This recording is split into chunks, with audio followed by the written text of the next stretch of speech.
Hello sa inyo mga ka-Jansky, kumusta po kayo? So kung kayo po kay ilap sa inyo ng mga kapalaran na yan, lalo po sa usaping pananalapi, tila kay bigat po ng daloy ng pananalapi sa inyong pamumuhay, so pwede po nating ilagay itong pampaswerteng ito sa ating mga wallet. Itong tatlong ito ay nakakatulong para makaka-attract po ng prosperity, abundance, wealth, maraming oportunidad ang darating, lalo po sa inyong mga buhay karera at kung kaibigat po ng daloy ng pananalapi.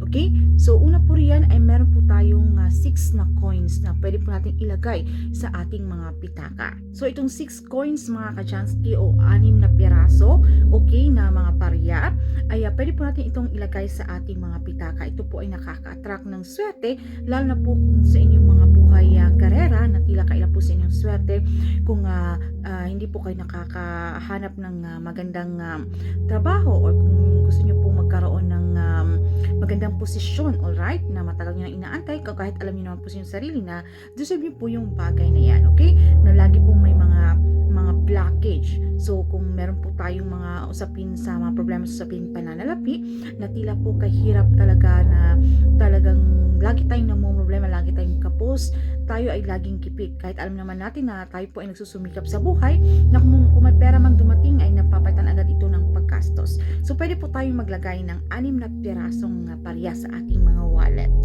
And pangalawa po na pwede natin ilagay sa ating mga wallet ay maglagay po tayo ng ilang kapirasong salt mga ka-Jansky, or kahit ano pong asin na available sa inyong mga kusina, okay? So kahit konti lamang po, ibudburan po natin, okay, ng ating asin yung ating mga pitaka.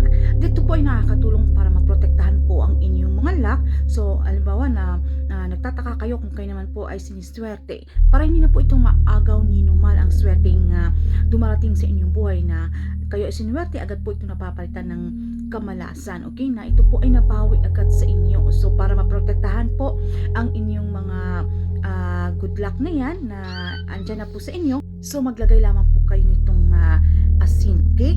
At ito rin po ay makakatulong kung kayo po ay mga negosyante, na malaki po yung chance nyo na kayo po ay maging successful kung meron kayong mga dinideal, okay? Para maging successful kung ano man po yung mga dinideal ninyo sa inyong mga pagkikipag negosasyon, okay, sa ibang tao.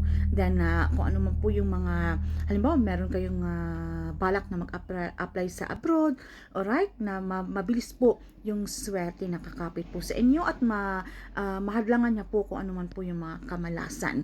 At ito rin po yung makakatulong kung ano man po yung mga malas sa ibang tao, para hindi po malipat sa inyo, na araw-araw po tayo nakikisalamuha, okay, na hindi po natin alam baka yung mga negative energy na ibang tao ay malipat po sa inyo. So alright, so pwede po tayong maglagay ng salt sa inyong mga pitaka.